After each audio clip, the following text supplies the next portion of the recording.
10 ans déjà.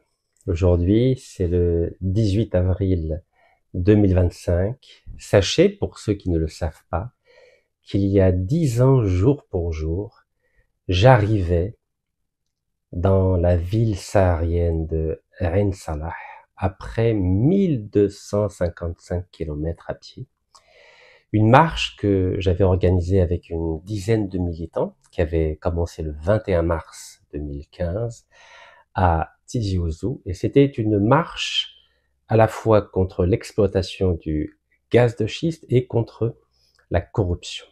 Et sachez qu'en ayant marché chaque jour 40 kilomètres à pied, suivis à la fois par la police, par le DRS et par la gendarmerie qui voulait contrôler si effectivement nous marchions réellement ou si nous utilisions de temps en temps la voiture. Eh bien, sachez que cette marche extrêmement éprouvante à travers le magnifique désert algérien, nous avons réussi à aller jusqu'au bout. Et lorsque nous sommes arrivés à Ain Salah le 18 janvier 2015, quelle n'a pas été notre surprise d'être accueillis par 20 000 personnes. Ain Salah, pour ceux qui ne le savent pas, c'est autour de 40 000 habitants. La moitié de la population de Ain Salah est venue nous accueillir.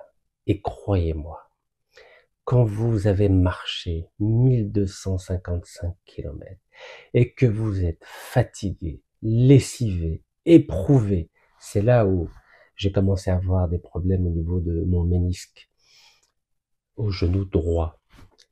Écoutez, vous oubliez tout. Vous oubliez la fatigue, le manque de sommeil. On a pris une seule douche en 29 jours de marche. C'était vraiment incroyable. Et c'est pas pour me la raconter, comme disent les jeunes, mais j'avais commencé ce périple à travers le pays à pied avec une première marche qui avait commencé le 1er novembre 2014 à partir de la ville de Khanchla. Vous savez que c'est à Khanchla qu'il y a eu la première balle contre l'occupant et le colonialiste français le 1er novembre 1954. Donc j'avais fait une marche de 669 km avec 5 jeunes que je tiens à saluer et à remercier. Donc entre le 1er novembre 2014 et le 9 janvier 2015, car on a été de nombreuses fois arrêtés. On a été arrêtés à Et Otilen, on a été arrêté à Seddouk, on a été arrêté à Alger, donc c'était pas facile au temps de la dictature de Bouteflika. Donc on a fait une deuxième marche, c'était entre Tlemcen et Alger. À l'époque, on avait demandé l'agrément pour le parti politique, le MJC, Mouvement pour la Jeunesse et le Changement. Là aussi, c'était 600 kilomètres à pied, et cette marche dont je vous parle aujourd'hui, c'était la troisième marche, une marche de 1255 km à pied entre Tizi Ouzou et Ain Salah. Et à l'époque, pour ceux qui ne le savaient pas, la multinationale Total avait un permis pour explorer et exploiter le gaz de schiste dans la région de Ain Salah. La zone s'appelle Ahnet, A-H-N-E-T, et figurez-vous qu'à cause ou grâce à notre marche extraordinaire, parce que je viens de vous parler d'un accueil phénoménal à Ain Salah le 18 janvier 2015, donc à cause ou grâce à notre marche, Total s'est retiré de l'exploitation du gaz de schiste à Ain Salah. Et normalement, dans le contrat qui avait été signé entre la Sonatrach et Total, il était convenu que si Total se retirait du projet, Total devait payer 100 millions de dollars de dédommagement à la Sonatrach.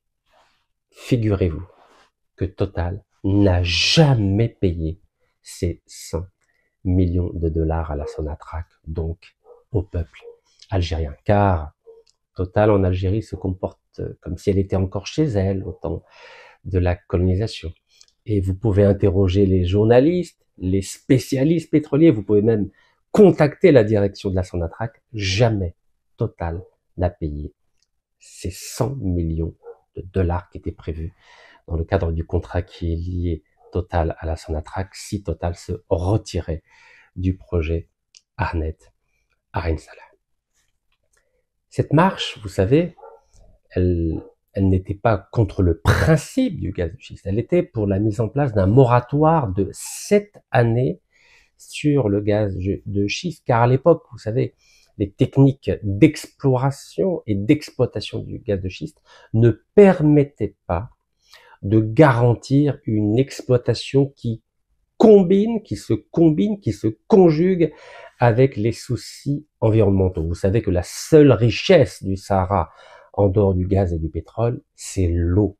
Et l'eau est beaucoup plus précieuse que le gaz et le pétrole pour les populations qui vivent. Il y a à peu près 2 millions d'Algériens qui vivent dans le Sahara de notre pays et on ne peut pas mettre en péril cette eau, cette richesse divine uniquement pour servir des intérêts énergétiques ou financiers. Vous savez qu'à l'époque de feu Abdelaziz Bouteflika, il y avait une mafia redoutable qui n'avait que faire de l'Algérie ou des intérêts souverains de l'Algérie ou de l'environnement algérien.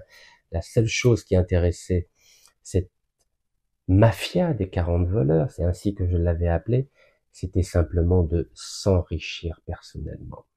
Et ça a duré 20 ans. Et croyez-moi que ce n'était pas facile de militer contre la corruption, contre l'exploitation du gaz de schiste, contre l'arbitraire qui entourait ce régime pendant ces 4 longs mandats. Et à l'époque, vous savez, et je vous le dis avec humilité, avec modestie, j'étais le seul à combattre la dictature Bouteflika. Je dis bien le seul.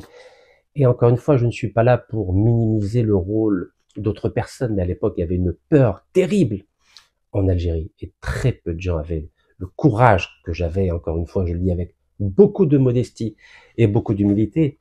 Je ne sais pas si vous vous rendez compte, en 2018. Donc c'était 1 an avant le Hirak. J'ai publié un livre en anglais qui s'appelle The Bouteflika Dictatorship Under French Protection. Donc la dictature Bouteflika sous la protection française. Et j'étais en Algérie. Et je raconte l'épisode de cette marche en anglais, donc en 93, et je parle de la marche triomphale entre Tizi Ouzou et Ain Salah entre le 21 mars 2015 et le 18 avril 2015. Non seulement je l'ai raconté en anglais, mais je l'ai raconté 4 ans après, en 2022, dans mon 6e livre, mon combat contre la dictature algérienne. Encore une fois, je l'ai publié alors que j'étais en Algérie. Je ne pense pas qu'il y a beaucoup de gens qui seraient capables de faire cela. Et à la page 47, le titre s'appelle La marche contre le gaz de schiste. Et je raconte en détail cette aventure extraordinaire que nous avons vécue, qui était extrêmement pénible. Et sachez que je ne pensais pas que j'allais arriver à Ain Salah. Après 1255 km, vous savez, je ne suis pas un athlète confirmé. C'est vrai que j'aime beaucoup marcher. Mais déjà, j'étais extrêmement fatigué, affaibli après les marches entre Khanchla et Alger, ensuite entre Tlemcen et Alger. Et quand j'ai entamé cette 3e marche, je ne pensais pas que j'allais arriver à terme. Surtout que lorsque nous sommes arrivés à Tizi Ouzou pour commencer cette marche, immédiatement, la police nous a arrêtés pendant 10 heures. 10 heures. Car ordre avait été donné de nous empêcher, non seulement de commencer cette marche, mais d'y arriver. Et l'idée, c'était de nous casser le moral, de casser l'équipe. On était une vingtaine au début, et après ces 10 heures d'arrestation à Tizi Ouzou, on n'était plus que 6. Mais à 6, nous avons réussi à aller jusqu'au bout. Même si, lorsque nous sommes arrivés aux alentours de Msila, à l'époque la gendarmerie, lorsque nous avions planté nos tentes pour nous reposer, avait reçu l'ordre de nous interdire de dormir. Je ne sais pas si vous imaginez. Je raconte ça dans ce livre. On nous a interdit de dormir. Et il a fallu que nous rangions nos tentes. Et vous savez ce qu'on a fait? En pleine nuit, à 1h du matin, on a repris le chemin de Ain Salah à pied. Et je leur ai dit, si vous croyez que vous allez m'empêcher de faire cette marche en nous privant de sommeil, eh ben vous allez voir qui est Oulid al-Hajj al-Arbi, Oulid al-Hajja Khadija, Rabbi yarham. Vous savez, quand on prend un engagement à la garde de son papa, quelles que soient les épreuves qu'on endure, on va jusqu'au bout. Et là, je tiens à remercier un colonel algérien de Babujid que j'ai cité dans ce livre. Et c'est grâce à lui qu'à partir du moment où nous avions marché pendant 48 heures sans nous arrêter, il a donné l'ordre de nous laisser marcher jusqu'à Ain Salah. Nous étions Amsila. Oui. Vous savez, dans la vie, tout n'est pas ou noir ou blanc. Il y a beaucoup de gris. Tout le monde n'est pas mafieux, tout le monde n'est pas salaud, tout le monde n'est pas méchant. Mais pour rencontrer les gens bien, il faut faire beaucoup de sacrifices, il faut faire beaucoup d'efforts et subir beaucoup d'épreuves. Et dans cette épreuve, il y avait en effet au sein de l'institution militaire algérienne un homme qui avait la foi, un homme qui n'a pas accepté cet arbitraire. Et c'est contre l'avis des supérieurs qui nous a autorisé à aller jusqu'au bout à Ain Salah. Je ne sais pas si vous imaginez. Il y a des gens formidables en Algérie. Oui, il y a des gens formidables. Et au travers de cette narration de cette marche de Tizi Ouzou à Ain Salah, je veux dire et exprimer le fait que dans mon parcours, même si j'ai rencontré beaucoup de difficultés, j'ai rencontré quand même à des moments très importants des personnes formidables. Alors contrairement aux rumeurs qui ont été diffusées par nos détracteurs, je n'ai jamais eu le soutien du DRS, bien au contraire. Qui m'a empêché d'être candidat en 2014? Qui m'a empêché d'être candidat en 2019? Qui m'a emprisonné le 4 décembre 2019? Qui a établi des faux rapports sur moi en disant que j'étais l'agent de telle ou telle forces étrangères? C'est justement cette partie du DRS qui est non seulement francophile, mais qui aime plus la France que l'Algérie. C'est elle qui a saboté tout mon parcours et qui a fait en sorte que je reste pendant si longtemps dans les prisons algériennes. Donc, oui, j'aimerais mettre fin à ces rumeurs qui ont été diffusées. Vous savez par qui? Par des agents de ce groupe-là qui font tant de mal aujourd'hui à l'Algérie.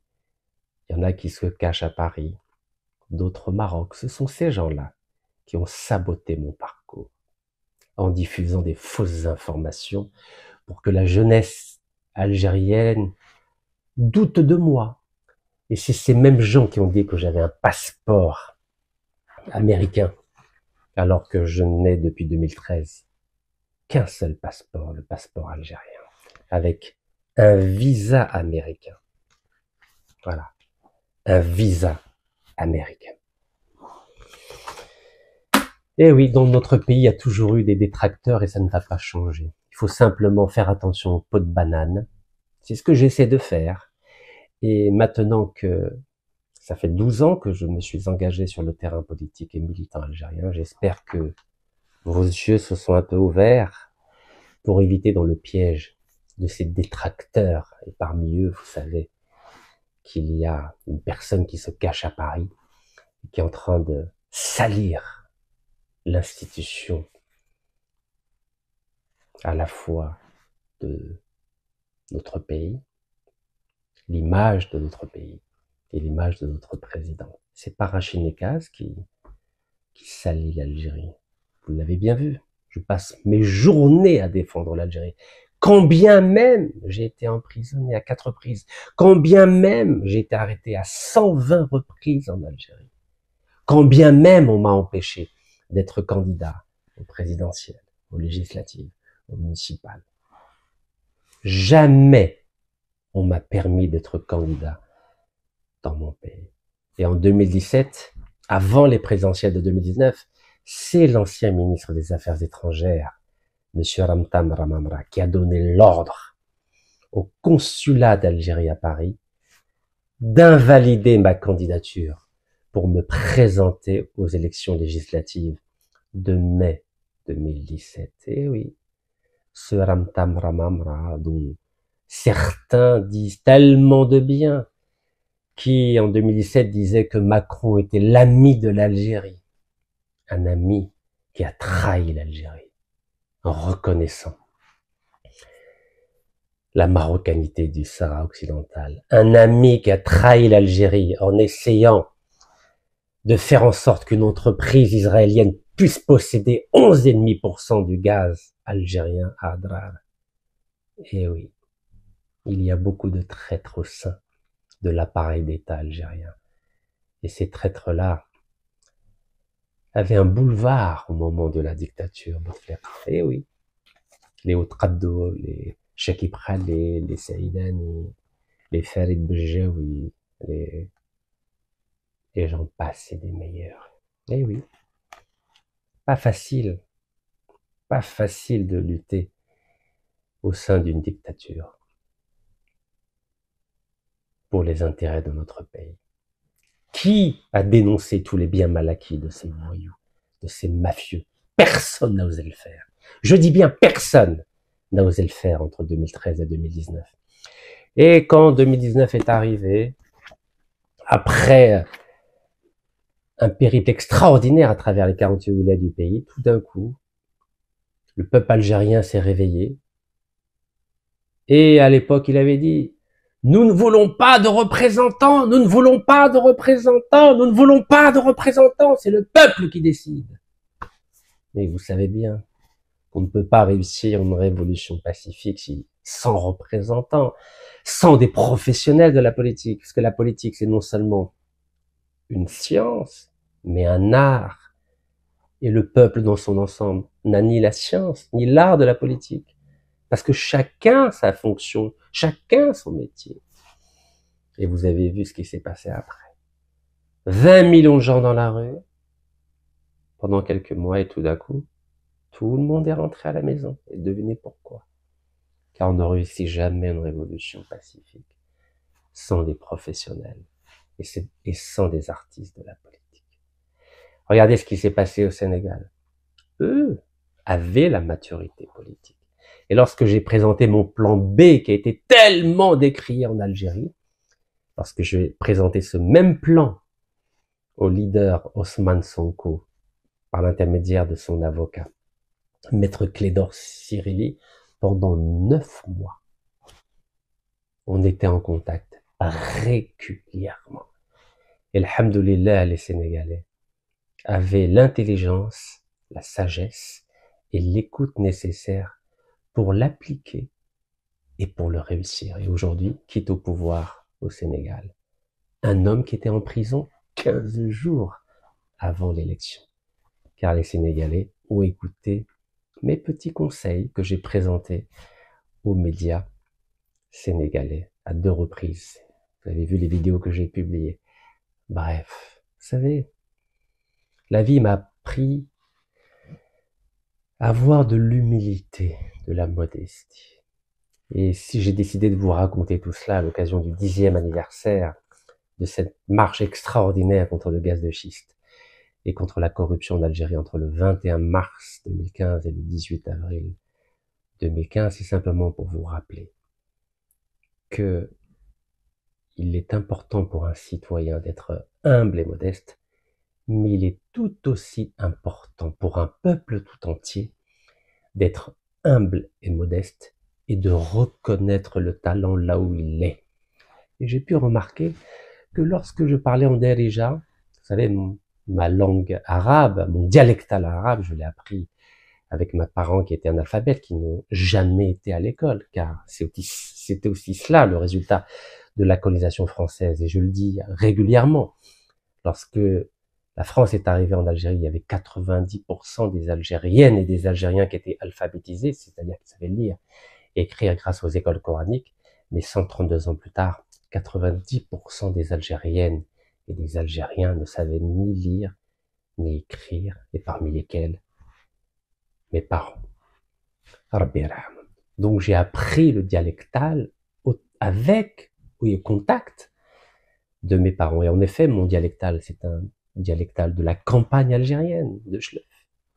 Et évidemment, le niveau est très très bas. Je ne maîtrise pas la langue littéraire arabe, vous le savez, puisque j'ai passé 40 ans en France. Et j'ai remarqué que lorsque je parle en Darija, les gens ne me prenaient pas au sérieux. Ils se disent, oh, celui-là est un shabaoui, un populiste, un clown. Mais dès que j'ai commencé à parler en français, là, tout a changé. Votre regard a changé.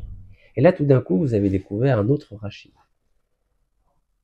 Un Rachid qui était formé à la Sorbonne, qui a eu la chance d'avoir des frères et sœurs qui l'ont soutenu culturellement. Vous savez que lorsque j'ai commencé à ouvrir les yeux dans ma famille, dans la maison, dans ma cité, à Choisy-le-Roi dans le 94, il y avait des livres partout, vous savez, partout. Donc je suis né entouré de livres. Pourquoi?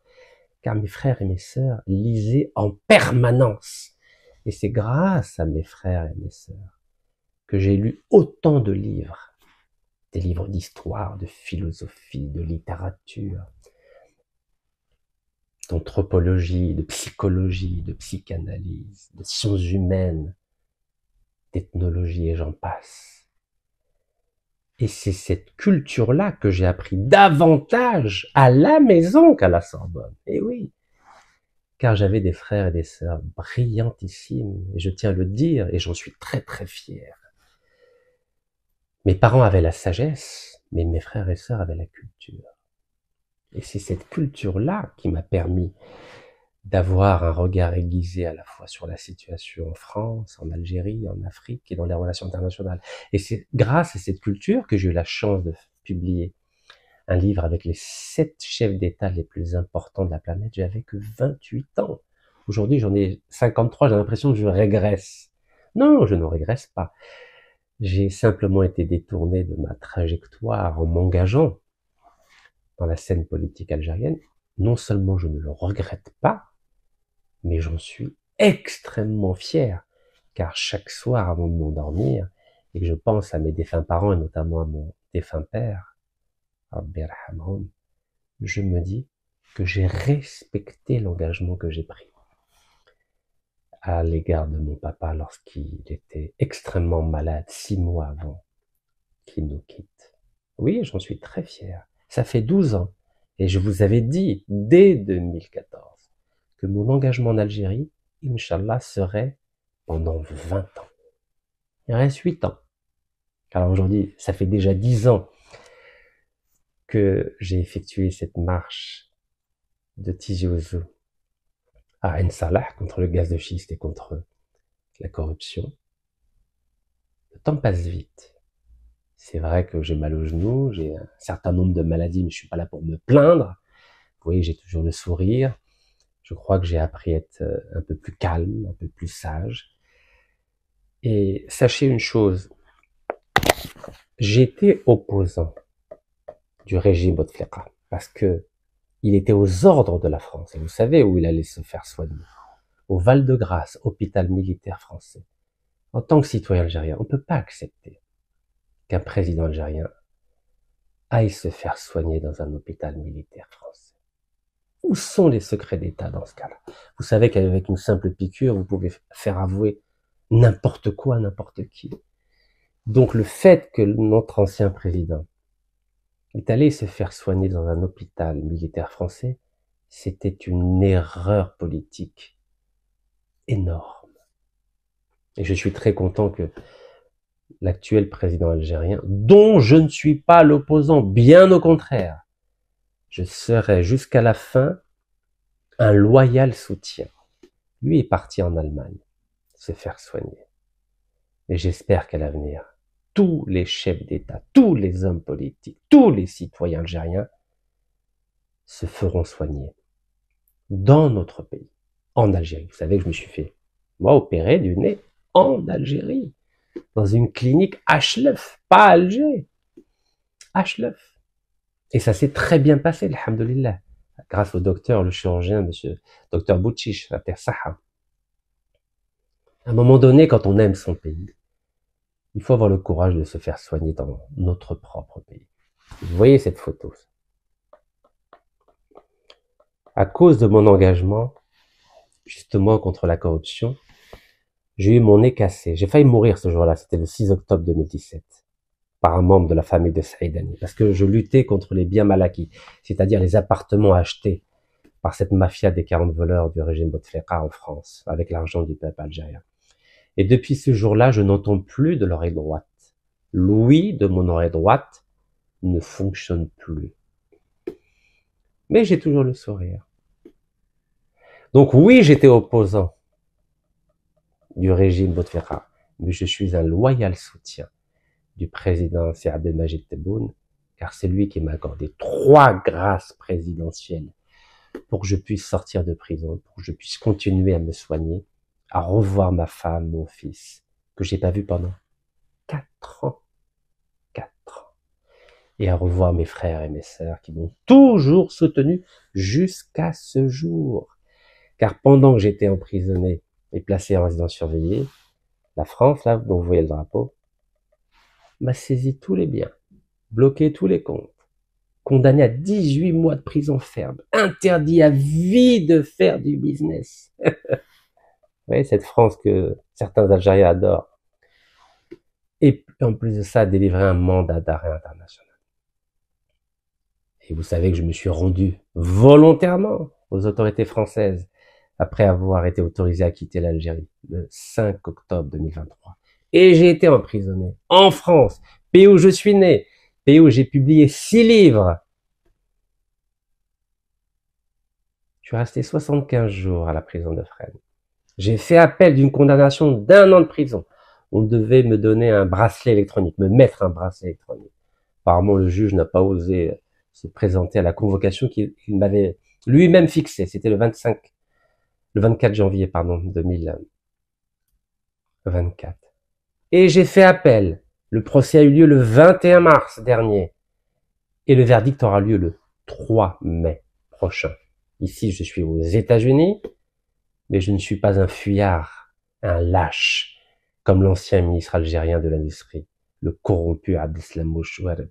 Je ne suis pas un lâche et un fuyard, comme l'auteur algéro-français Kamel Daoud, qui est en train de se cacher en France. Vous vous rendez compte? Quelle image donne-t-il de l'Algérien qui a combattu le colonialisme français? Quelle image donne-t-il aux 5,5 millions de martyrs algériens qui sont morts entre 1830 et 1962? Vous imaginez? Une image de lâcheté. Vous croyez que Rachid Nekaz, qui est né en France, d'un père moudjahid avec mon oncle, le marhoum Djilali Ben Chebou, vous croyez que je vais fuir en France ou être un lâche en France pour éviter la justice de mon pays, quels que soient ses défauts par ailleurs? Jamais, jamais, jamais, never, abadan. Et quand je vois ces lâches, que ce soit ces 2 personnes que j'ai citées ou d'autres, qui n'ont même plus le courage de rentrer en Algérie, qui n'ont même pas le courage d'affronter la justice algérienne. Vous savez, j'ai honte. Je me suis dit, comment ça se fait? Ce pays des 5 millions de martyrs a produit des lâches qui se cachent en France. Mais cachez-vous, je sais pas moi, en Espagne, en Allemagne, aux États-Unis, au Canada, cachez-vous où vous voulez. Mais pourquoi vous allez vous cacher en France? Vous croyez que j'ai une tête à me cacher en France? Vous savez ce qu'a dit la juge lorsque j'étais au tribunal le 21 mars